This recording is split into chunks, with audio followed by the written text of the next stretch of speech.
Hi, I'm Larry Bayonne. I'm chair of the guitar department here at Berklee College of Music. And it's my pleasure to work with you in a modern method for guitar. The author, William Levitt, or as he told everyone to call him, Bill, was my teacher. And he taught here for 40 years. He also wrote wonderful material for the department, for the school, and actually for you, which starts with A Modern Method for Guitar, Volume 1.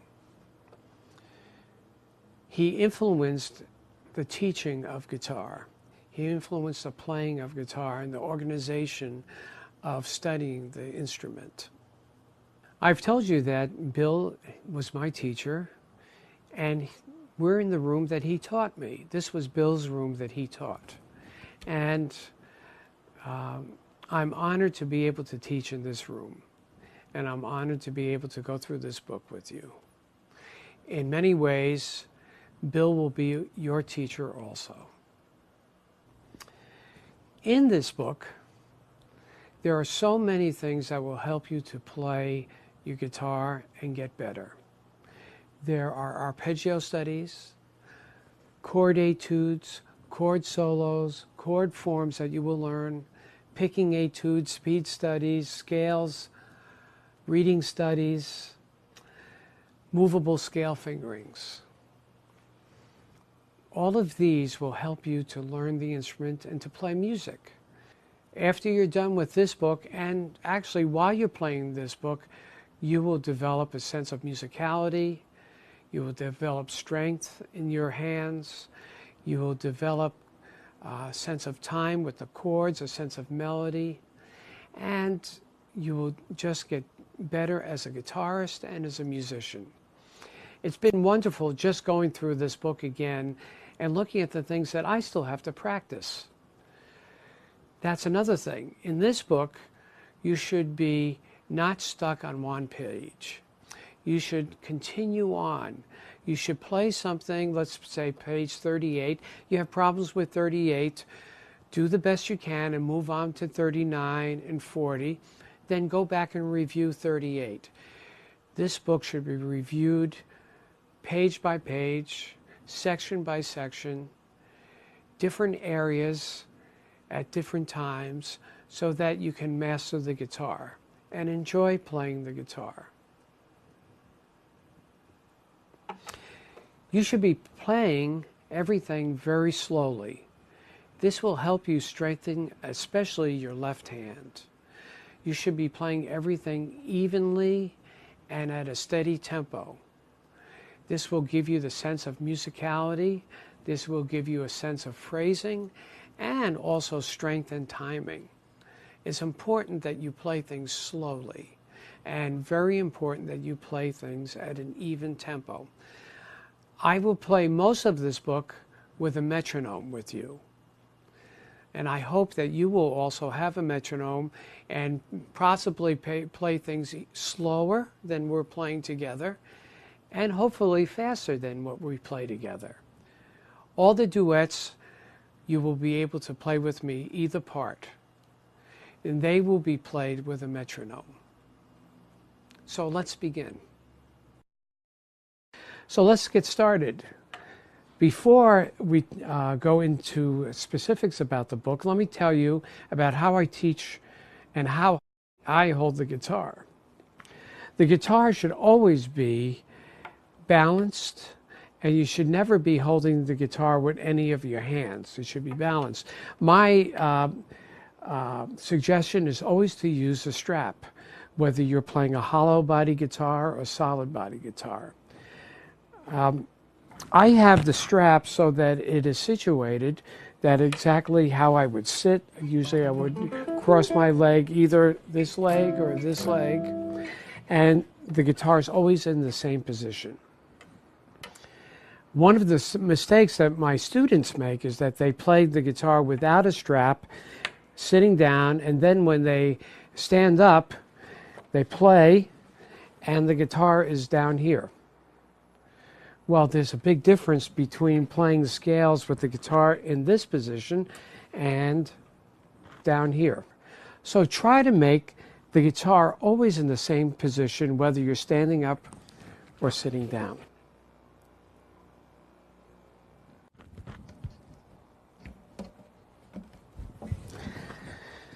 So we've covered that you hold the guitar so that your hands are free. And let's talk about your left hand right now. Your left hand, first of all, the fingers on the left hand are numbered 1, 2, 3, 4. We don't number the thumb. So when we talk about first finger, it's always the index finger. All right, and it's because those are the fingers that are playing on our fingerboard. On our fingerboard, there are frets. They're the spaces in between these fret bars. Usually, the first fret will be played with the first finger, second fret, anything the second fret, second finger, third, fourth. Usually play it with the tips of your fingers. Now, how do you hold your left hand? One method that I use is that I put my fingers on each of the frets on the first string, each of the first 4 frets. When I do this, my left hand gets in a very good position, and I'll turn here so you can see my thumb. My thumb is flat behind around the second fret. The fatty portion of the thumb is the part that's pressing against the neck.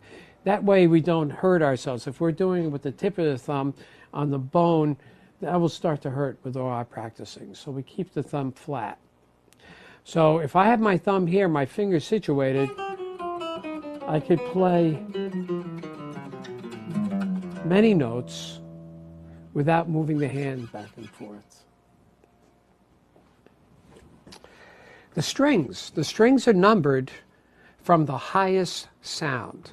So the highest sounding string is the first string, the lowest sounding string is the 6th string. First, second, third, fourth, fifth, sixth. All right. The next thing is how to hold the pick in your right hand. What I do is that I bend my index finger, put the pick flat against the side of the index finger. Again, we're using the fatty portion of our thumb. Put it on the pick, and it's just like that. And the way I strum notes on the guitar, on each string, we're going to call them rest strokes, meaning that whenever you play a note, the pick rests on the next string. Here I'm playing the 5th string, and it goes and rests on the 4th string. 6th string rests on the 5th string. Now, what happens when we play the 1st string? The 1st string, we just make believe there's a string underneath it, so that we don't do this or do this. We just go just about the same distance. So we always know where our right hand is. Just get used to picking the string and letting the pick just fall on the next string. Don't do that, just relax. Let it just fall against there. It doesn't have to be loud.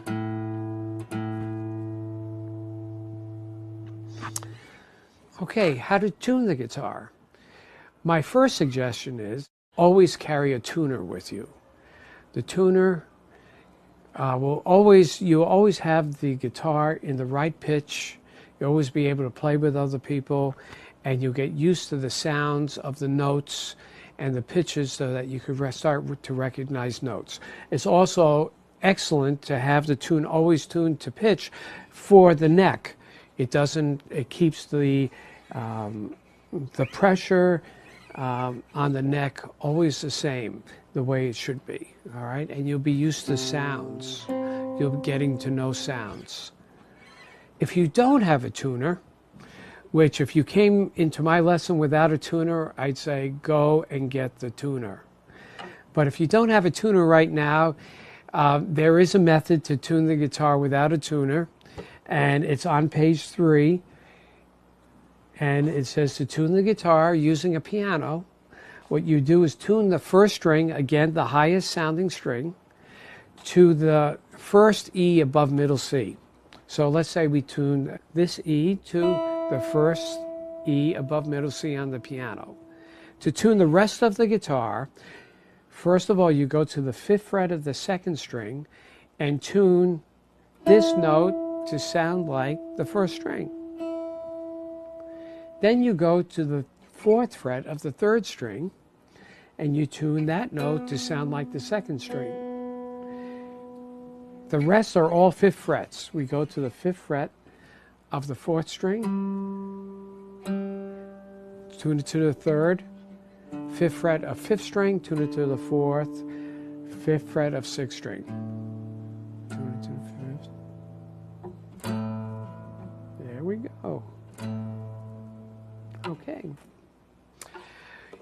In this method, you will not only learn about guitar, you learn about music, about written music, how to read on the instrument. So you're going to see everything written on a staff that has 5 lines and 4 spaces. It will be written in measures, as it has here on the 3rd page. You can see measures and bar lines that separate the measures. It will be written in treble clef, which is also called G clef. Now I'd like to talk about the common time values of the notes. Whole notes, half notes, quarter notes, and eighth notes, as on page 3 at the bottom of the page. Whole notes get 4 beats, half notes get 2 beats, quarter notes get 1 beat, and eighth notes get a half a beat, or 2 eighth notes per beat. So if I were to just show you, this is one of our other friends. Along with our tuner, we have a metronome. Whole notes. 1, 2, 3, 4. 1, 2, 3, 4. 1, 2, 3, 4. Half notes. 1, 2, 3, 4. 1, 2, 3, 4. 1, 2, 3, 4. Quarter notes. 1, 2, 3, 4. 1, 2, 3, 4. Eighth notes. 1 and 2 and 3 and 4 and 1 and 2 and 3 and 4. And I will talk more about these notes as we go on in the next few pages. On page 4, the top of the page talks about time signatures. The top number of the time signature will tell you how many beats there are in a measure, and the bottom is the type of note that gets 1 beat. And what's the most common is 4/4 time.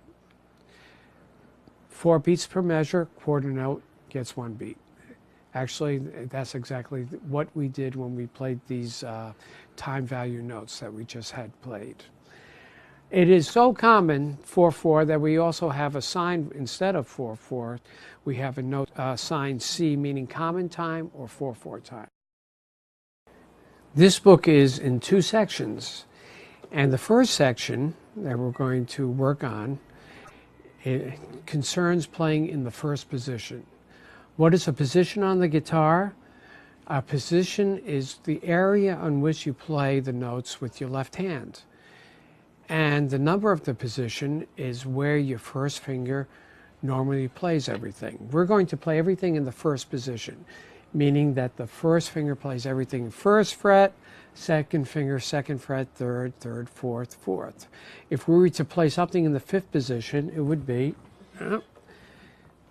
first finger in the 5th fret, second finger in the 6th fret, third, 7th fret, fourth finger in the 8th fret. So we're going to be in first position. It's also called open position because you're able to play many notes open strings without pressing on the frets. So we're going to learn your first scale, and that's the C scale. The C scale, if you look at a piano, has all the notes, all the white notes on the piano. Those are the notes that are contained in the C scale. So we're going to go over a number of things about terminology right now, and then we're going to play more. Just to explain how to find the fingering and how to play the note of each of these exercises. Let's just look at not exercise 1, but the two lines above exercise 1 that state the scale. You see C, D, E, F, G, A, B, C. Those are above the notes, so those are the names of the notes. Now there are numbers actually that are next to the notes in circles. Those indicate throughout this whole method the string that you play the note on. All right? And the numbers that are above the notes, no circles around them, are the fingers that you use. So in other words, there's a note C that's played, circle, 5th string, with your 3rd finger, which we're in 1st position, so it would be 3rd fret. D is 4th string, open. E is 4th string, 2nd fret. F, 3rd fret. G, open 3rd. A, 2nd fret, 3rd string. B, open 2nd. C, 2nd string, 1st. Okay, so this is what those two lines sound like. They're half notes, so they get 2 beats each. 1, 2, 3, 4. While you're playing, look at the notes, not just the fingerings.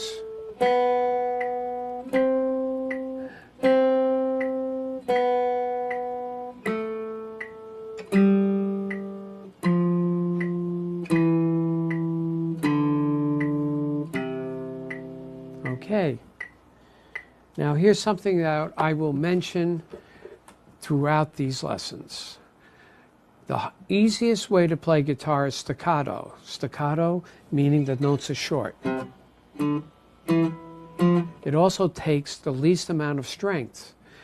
We want to learn how to play legato, which means you're holding the notes throughout the whole time value of that note and trying to connect the notes.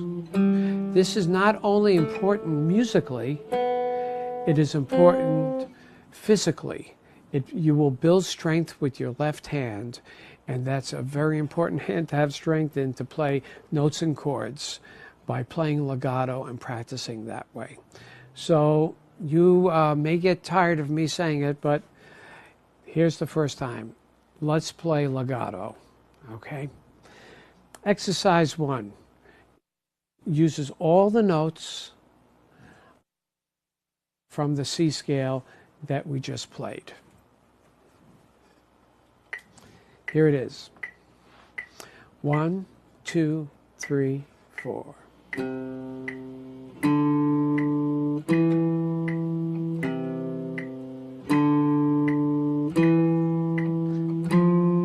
Second line coming up. Notice open G, E, F.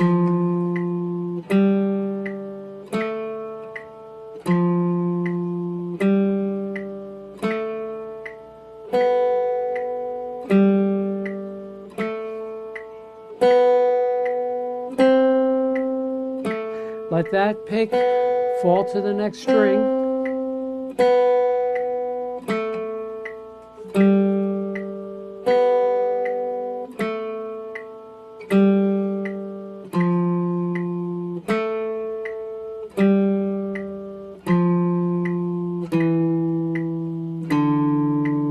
One, two, three, four.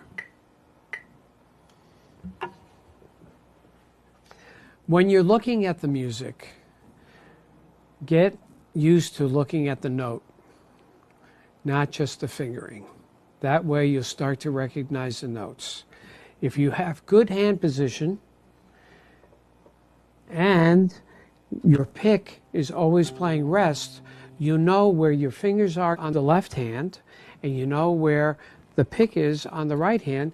You can concentrate on looking at the notes.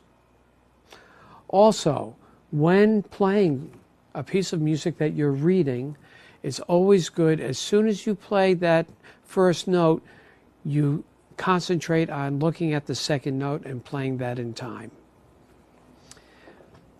So let's look at exercise 2, which is on page 5. This is the beginning of playing chords. Why do I say that? Chords are 3 or more notes that are played together. And this is how we start playing chords, written out notes for these chords. If you notice, it says hold notes down so that we're prepared to play that chord. So the first 2 measures have a C, an E, and a G, and then we play all 3 together. Then the next 2 measures, F, A, C, hold all those notes together, thus also exercising the hand and giving it strength. Play the F chord. That's F. F, G, B. Play those notes together. Then E, G, C. All right, and hold those chords out. When you're playing a chord, the note that you want to hear, if it's not just a rhythm chord, if it's a written chord like this, you always want to hear the top note loudest. So that's why we can hear it when we do that rest stroke.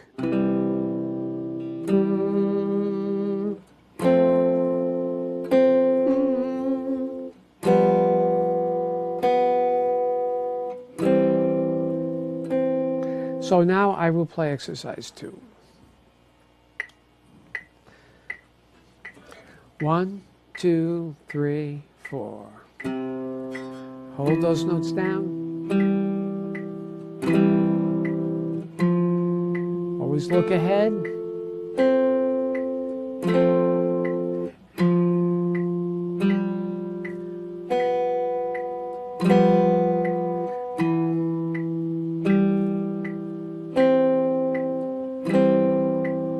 Good. I'll keep the metronome going because we'll go right into exercise 3, which is the same principle. We're playing the notes, holding the notes, and then strumming those notes to make a chord. 1, 2, 3, 4. That's it. Keep that C down now. F is played with your 4th finger.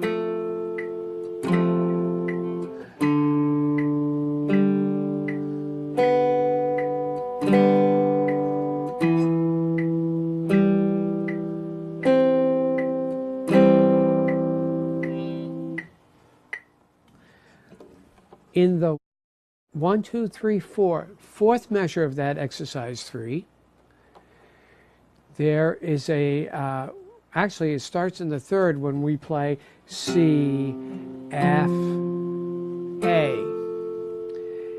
We're going to use our 4th finger playing that F. Yes, we're still in 2nd position, but many times we have to move some fingers around so that we can get the notes to sound. So you might want to practice.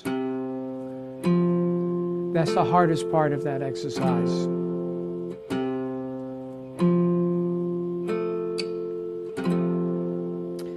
And you will see that chord in exercise 4. So what I will do now is let's play exercise 4. This is combining scale and chords.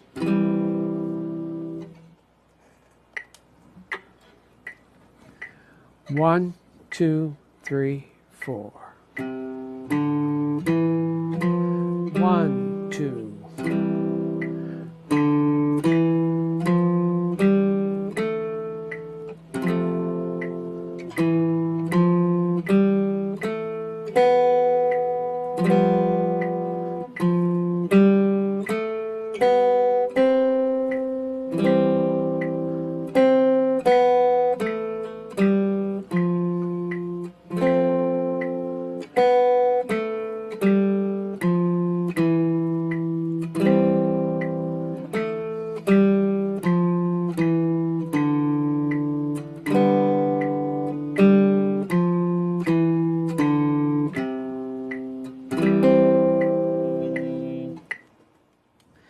last chord in the last measure is a combination of and.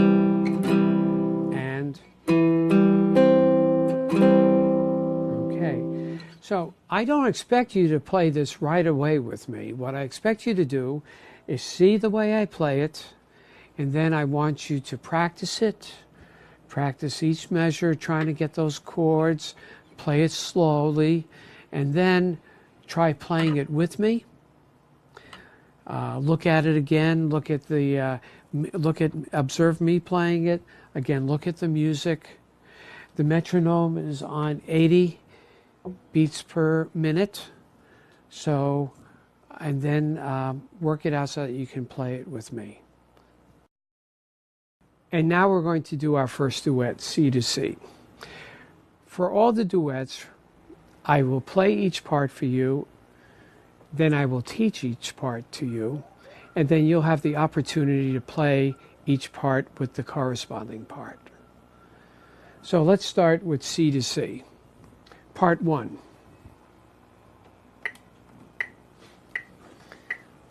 First part. 1, 2, 3, 4.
So let's look at the first part. This is mostly a review of the chords that you had in the 2 previous pages. Whenever you're playing these chords, as soon as you play that one chord, you look to the next one and prepare in your mind how to play that next chord. In other words, if we're playing the first chord, which is a C chord, as soon as I play that, I notice that I can keep my first finger on C and move the other 2 notes to play what is known as the F chord. And back to the original chord. The third chord, all we have to do is play the note F and open strings B and G, and back to, and then. So how I would practice this is just to make sure, first, without a tempo, trying to connect the chords.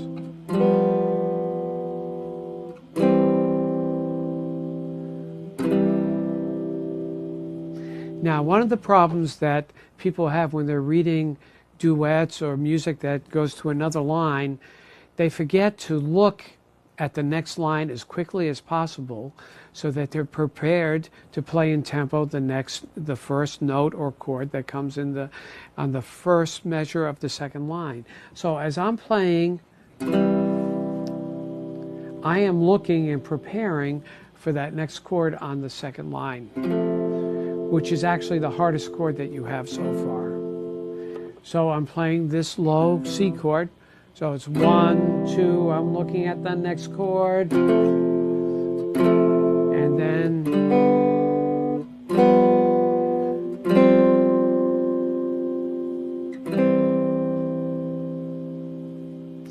also at the bottom of the page, the last measure of the first part at the bottom of the page, we have,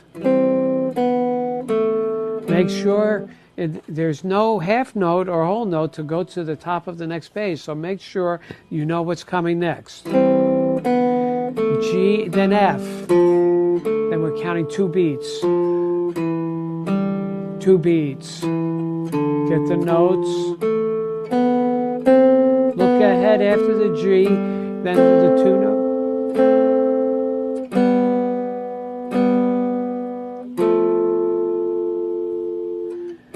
Look ahead.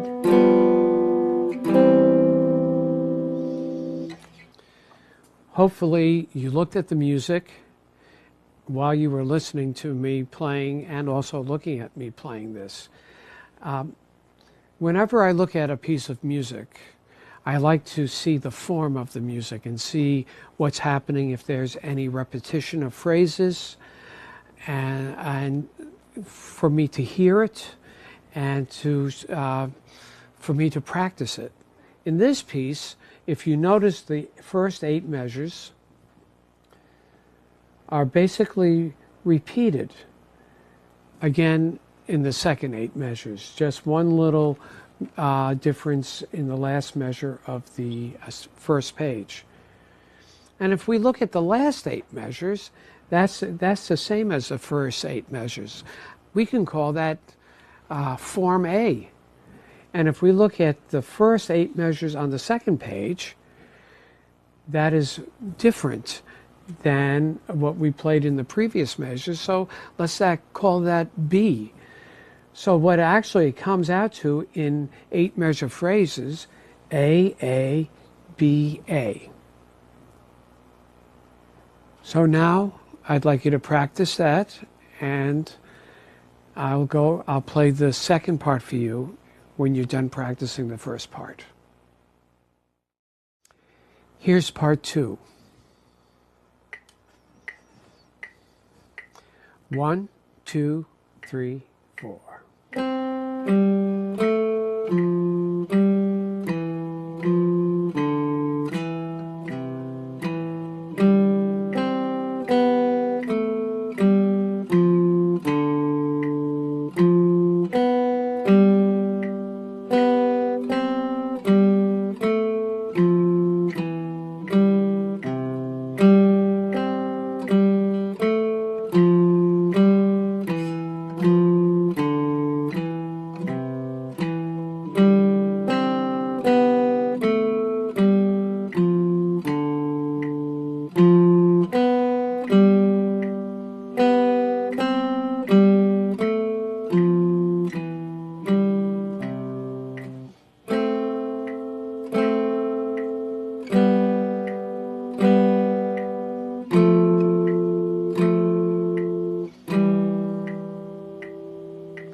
As we noted in part 1, we had this AABA form of 8 measures each. And we could have guessed that we would have the same thing in part 2, and we do. The first 8 measures is a different way of that we have played the scale. We have more skipping around of the major scale, C major scale.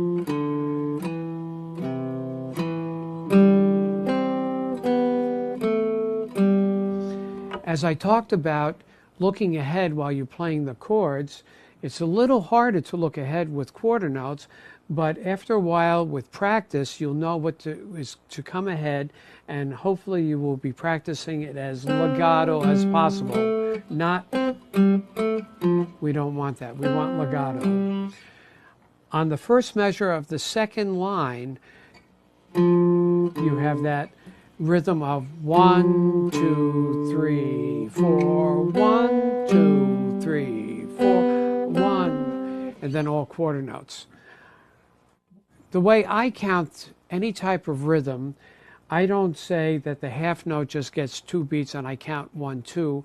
I include it in the measure. In other words, I don't go 1, 1, 2, 1. What I do is I call it what it is in the beat in the measure.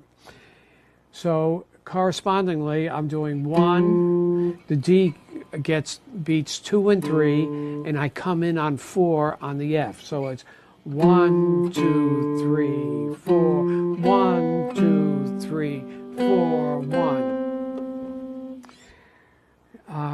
Mostly, that's what I would like to say about the A section of the second part. Other than continue to play legato smoothly and keep tempo. The second part, the B part of the second part of this duet, is what we call intervals. We're playing 2 notes, not 3 notes together. So again, you prepare it, practice the switching. While you're playing the open B and G, you're already thinking about going to F and A together. So G, I'm thinking of F and A. Repeat that, then go E. And then we have the same type of rhythm. 1, 2, 3, 4. 1, 2, 3, 4. 1, 2, 3, 4. 1, 2, 3, 4. Then the last 8 measures are the same as the first 8 measures of the duet. So now I'd like you to practice this, and then you can take advantage of playing these parts with me playing either the same part with you, and hopefully you get independent enough that you can play your own part 1 while I play part 2, and then I'll play part 1 and you play part 2. One of the joys in music is to be able to play with someone else, to blend and to make music together. So when you play a duet, you have to know your part well enough that you're thinking both about your part and listening to how the person's playing the other part. So good luck. 1, 2, 3, 4.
On page 8, we learn to play more notes in the C major scale in the upper register of the first position.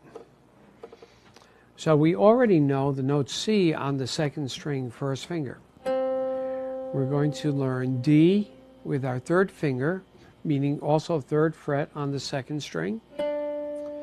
E open, the name of our top string. F first finger, first fret, first string. And G, third finger.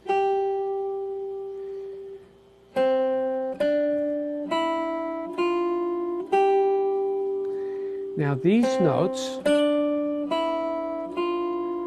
are an octave above the notes that we learned in the first part of our C major scale on our first page that we played.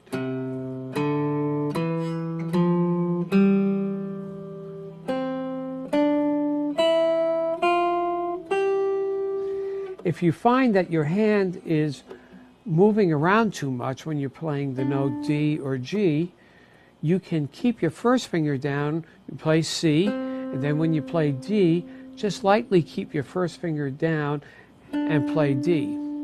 Same thing goes when you're playing F and going to G, you can keep your first finger down as just a practice so that your hand doesn't sway back and forth too much.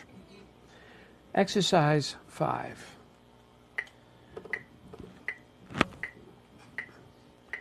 One, 2, 3, 4. They're half notes.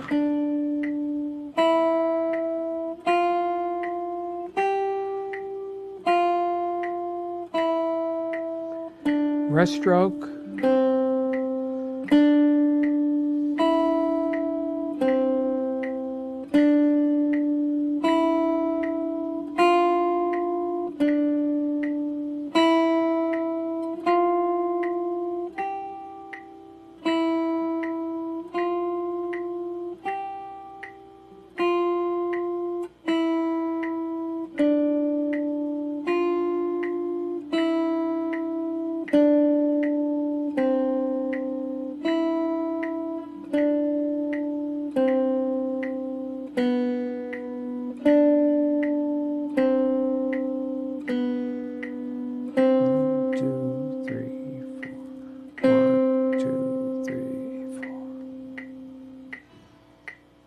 Exercise 6 has the same notes that we just learned in addition to chords.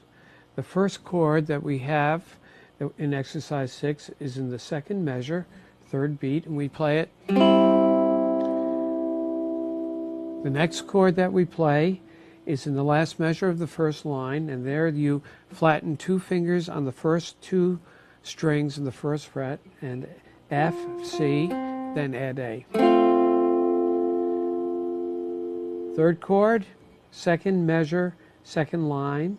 Next measure, then that chord. And the last 4 chords in this exercise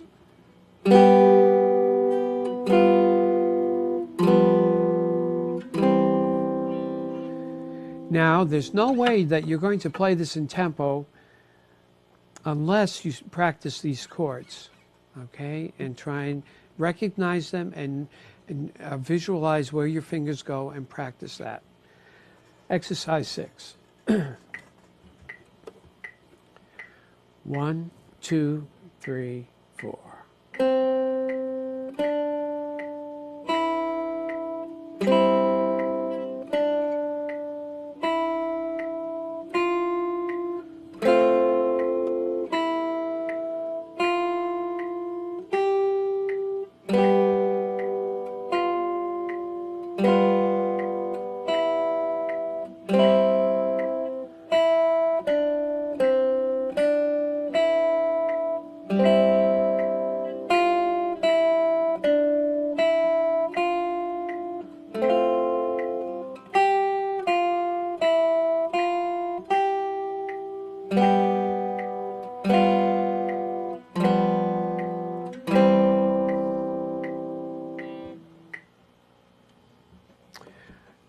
Just looking back at this exercise, one way to prepare for This is another type of F chord. In the last measure of the first line, you're playing F with your first finger, and then you have to flatten your finger to play that chord. You might just want to flatten your first finger on that note F so that you don't have to move like this. Right before it, D, E, F. Or the other way of not preparing for it is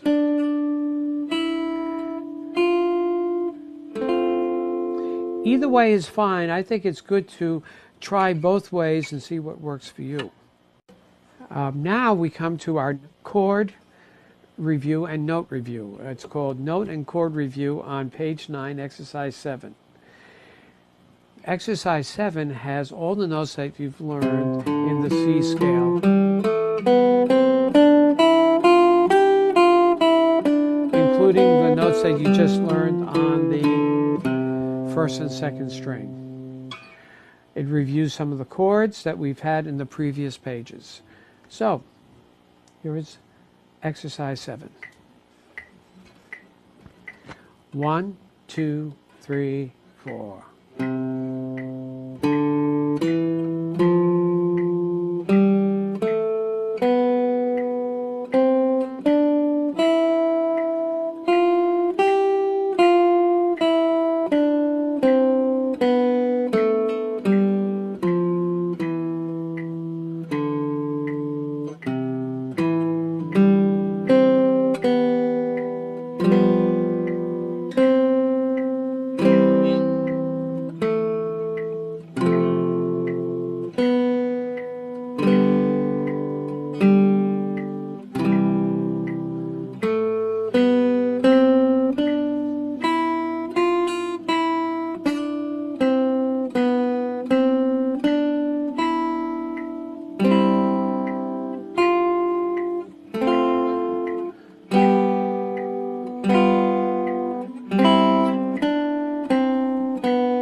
In that exercise, we have a number of times where you can hold notes down and hold it for the next chord or the next note.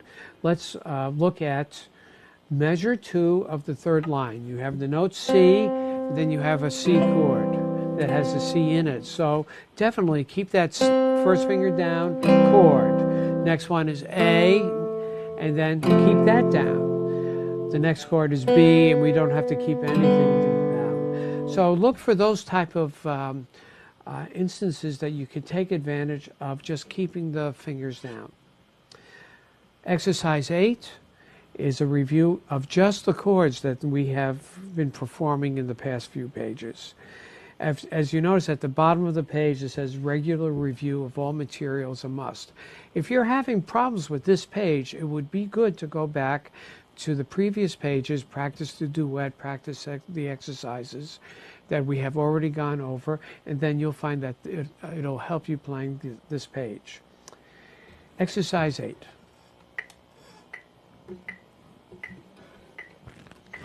One, two, three, four.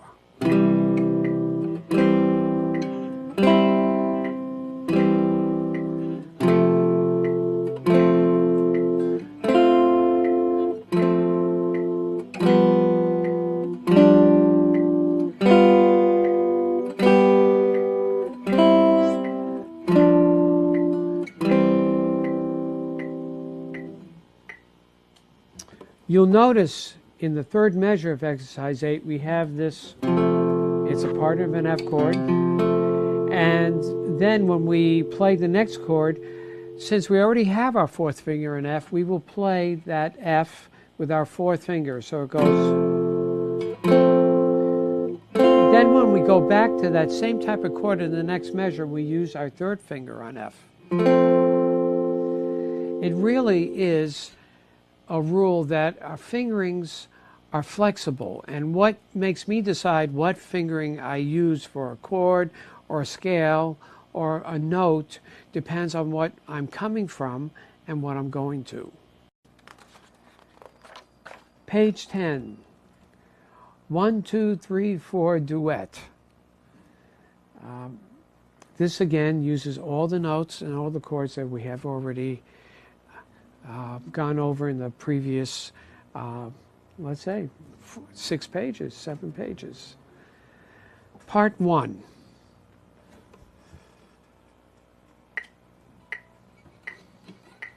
One, two, three, four.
Again, always look ahead with the chords.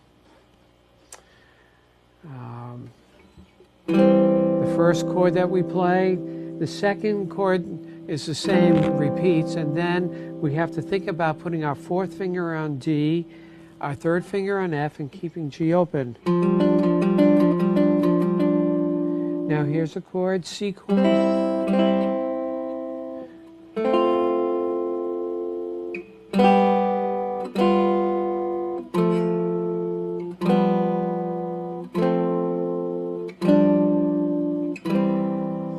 In the second measure of the second line, we have F and A together. Definitely keep the third finger down on F and play the next chord. Keep the third finger down on F and play the next chord. Keep the third finger down and play on F and play the next chord. Then we can go to C. Again, looking at the form, we have basically an AABA form again. The first 8 measures repeat themselves, and then in the second 8 measures, then we have a B section. Now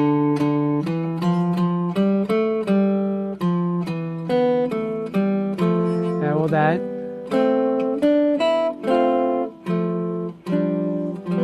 And back to the A section.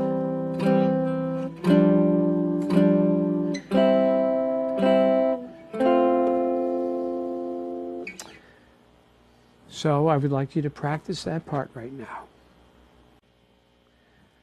Part 2.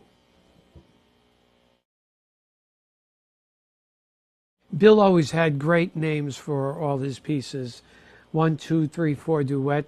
He wanted to make sure that you knew the count off of this. C to C, the other duet.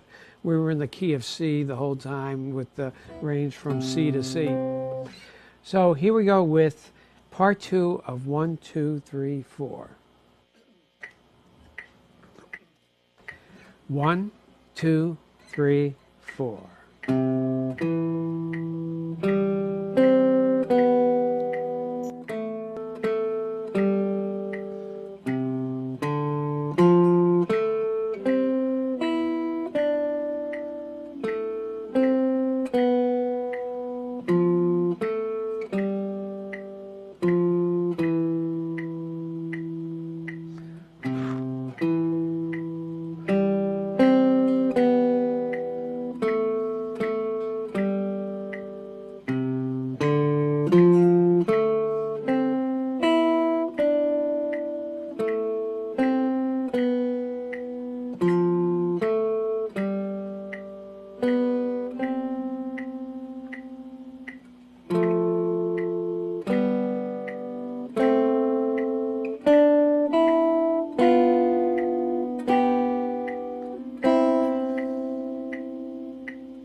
In part 2, we have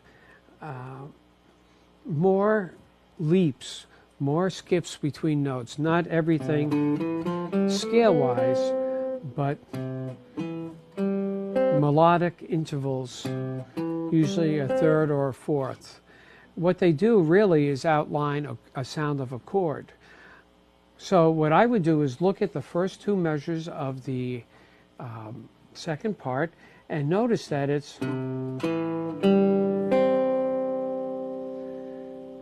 that's where we have a lot of melodic leaps and intervals. Here in the last measure, we have into the first note of the...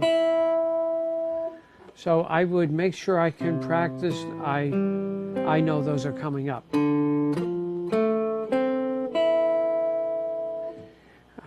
And that repeats twice. Other than that, everything, keep legato. Make sure you're doing the right rhythm of 1, 2, 3, 4, 1, 2, 3. That was actually the first 4 measures of the second page, second line. So now I'd like you to practice this part. And after that, you can play with recordings of me playing part 1. And you could either play part 1 with it or play part 2 with my playing part 1. And then you can have my recording of playing part 2, and you could play part 2 with it, and then you can play also part 1 with my part 2. 1, 2, 3, 4.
At the bottom of page 11, we are at the section of rhythm accompaniment.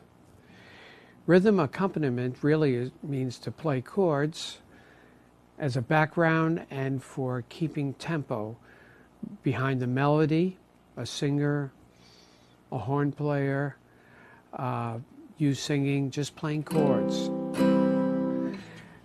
This is the first time that we are coming to, we are playing of chords that are being labeled, names of chords. I have been calling some chords names, but this is the first time in the book. In the first measure, we have a C chord. The second measure, we have an F chord. These are familiar. We've just been playing them in the previous exercises. Another type of C chord with a higher note in the third measure, and the fourth measure, G7. So the first way to practice this is to just play the chord once each measure, like this. 1, 2, 3, 4.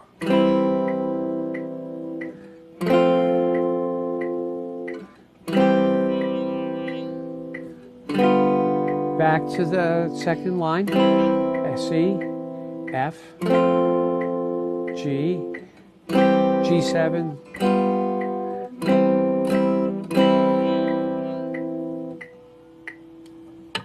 The next time we'll do it with the strums. Those lines mean strums. And the last note type in the last measure means that you hold the C chord for 2 beats, just like a half note.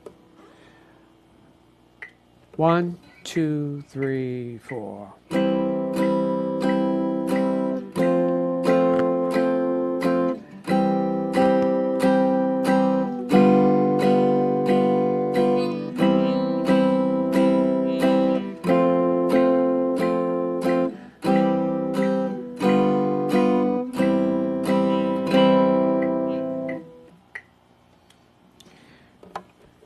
So in that time we played chords, but it didn't feel like a rhythm. And the best way to play a rhythm is to have some type of a pulse. And the way to create that, we have an explanation at the bottom of the page. But mostly it's to keep short, a little pause, lift your fingers after the beats 2 and 4, and emphasize 2 and 4.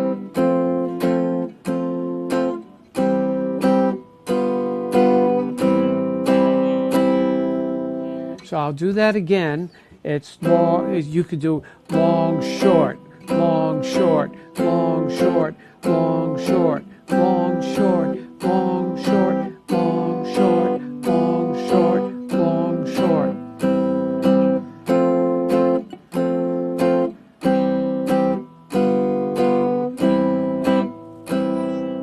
With the metronome. 1, 2, 3, 4.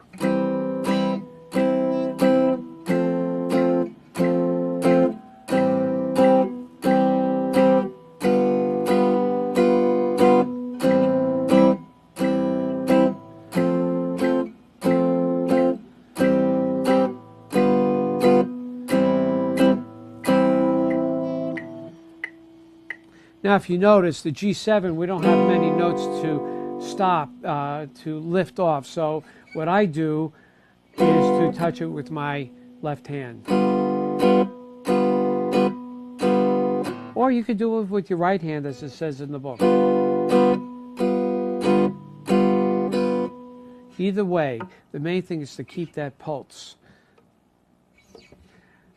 Now, I don't expect you to go through each exercise with me and just go on to the next exercise. A lot of these exercises take a lot of work to perfect.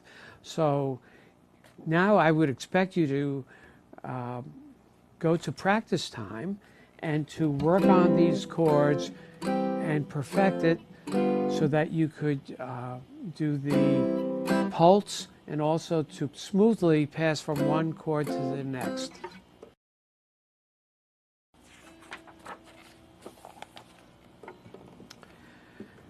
Page 12 is the rest of the C major scale in first position.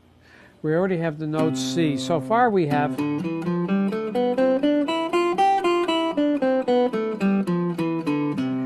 the rest of the notes in the C major scale on the 5th and 6th string. We'll start with the lowest note. E is the open, 6th string. F, G. Then we have A, open, B, going into the C that we already know.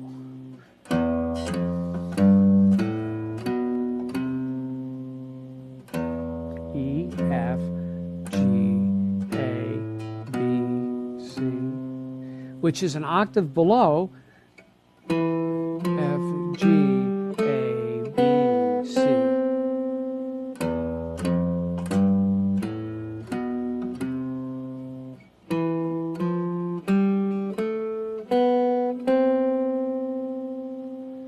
Exercise 9.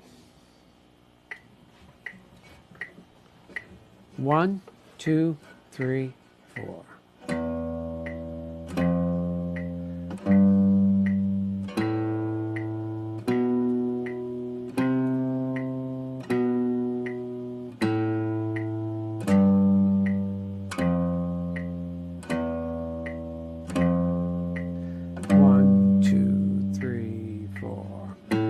those notes held is a little harder because they're lower notes. Third finger.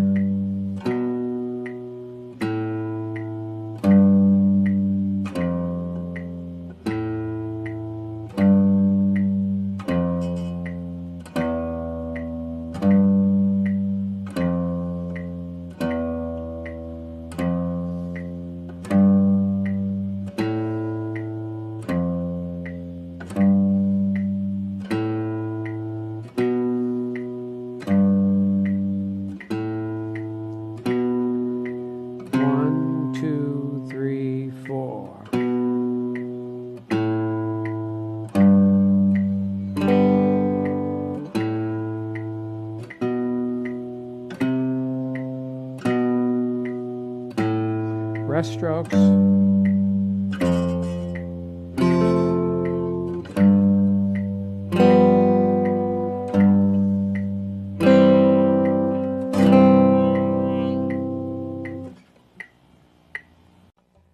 The last 4 measures of this exercise is something that you're going to have to practice a lot before you can play it probably in tempo. The main thing is holding down the first notes. Everything's a little harder in this exercise because they're all low notes. They're not as easy to hear, they're a little muddy, but they're actually the bass register of the guitar. So the last 4 measures, actually the 4 measures of the last line. We have this. So you're holding F down and then you're adding. The next one is playing G. Then playing G again and playing the C chord, and then actually adding the note C with your 4th finger to get this. So again, let's play them as whole notes, like 1, 2, 3, 4, 1, 2, 3, 4, 1, 2, 3, 4, 1, 2, 3, 4, 1, 2, 3, 4, 1, 2, 3, 4, 1, 2, 3, 4. Now let's play that as they are, half notes. 1, 2, 3, 4, 1, 2. 2,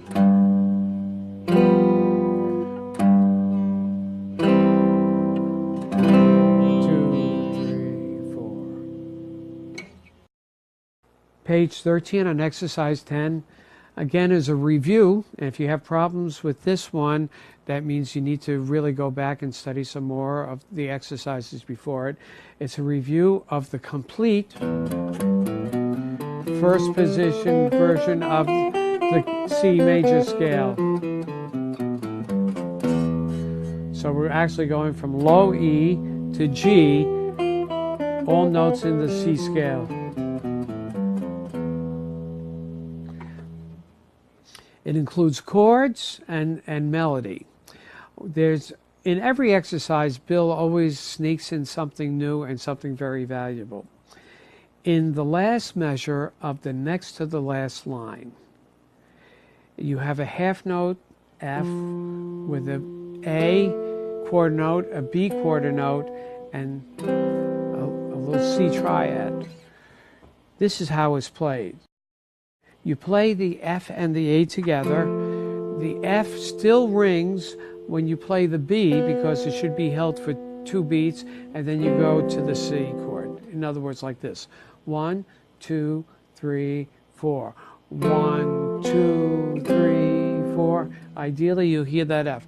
1, 2, 3, 4. Again, 1, 2, 3, 4. 1, 2. Okay, exercise 10, review of the complete first position of the key of C major. 1, 2, 3, 4.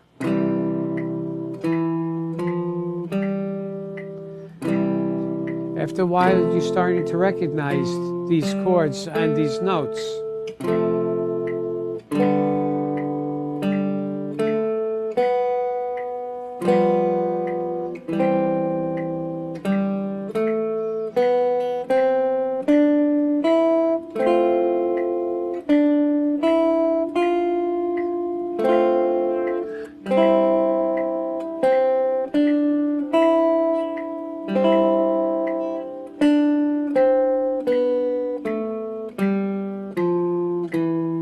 C down.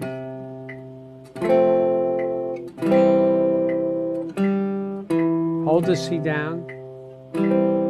Hold the B down. A.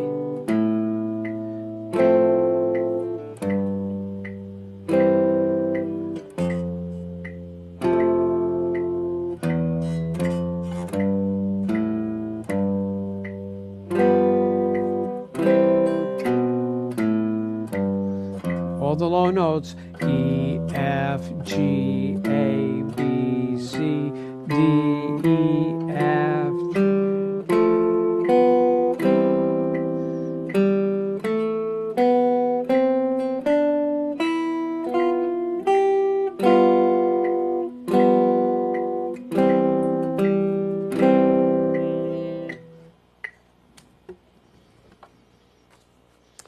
Practice those parts where you hold the notes down.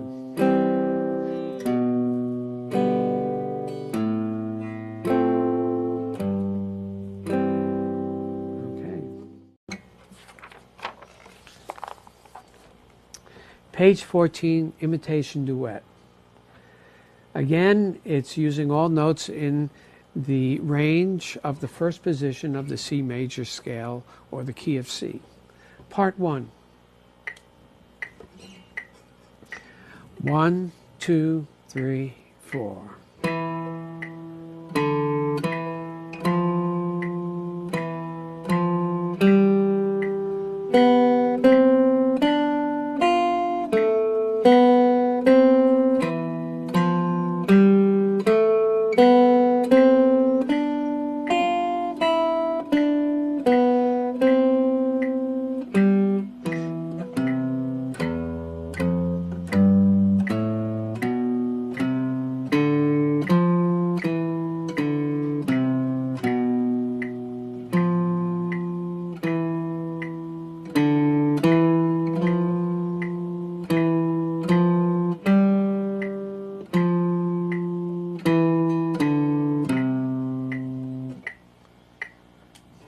Beautiful melodies.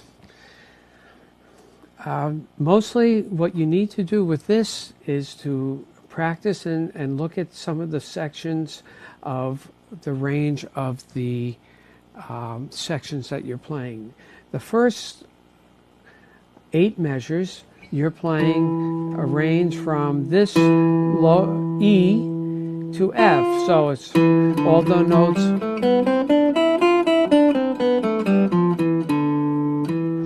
from E to F. And the last section, the last 8 measures, uses the notes from the lower range.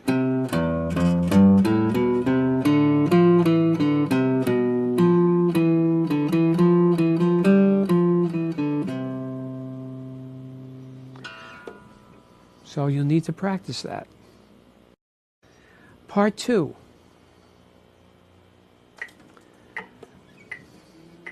One, two, three, four.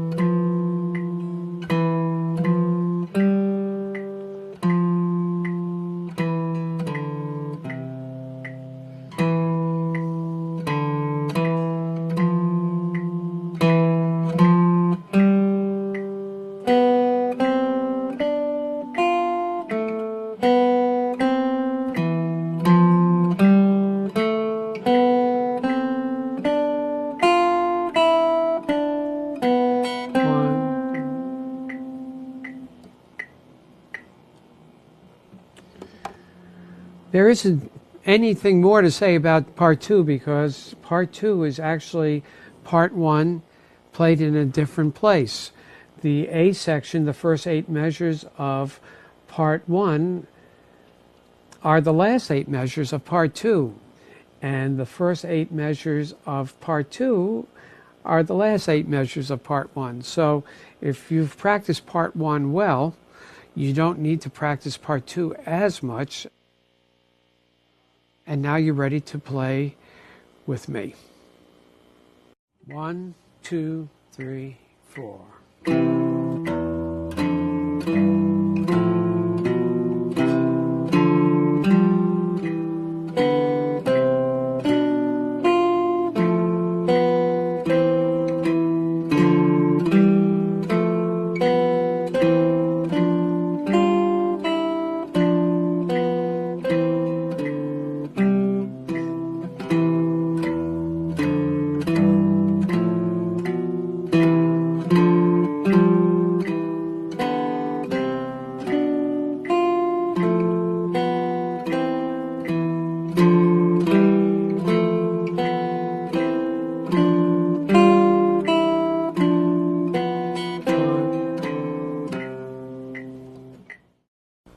With the completion of Imitation Duet, this completes what I would call our first lesson.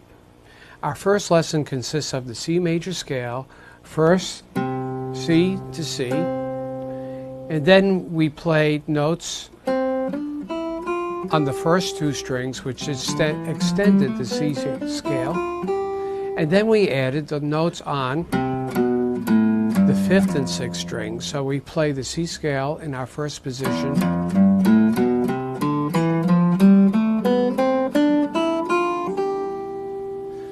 in addition to that, we played chords that we started reading.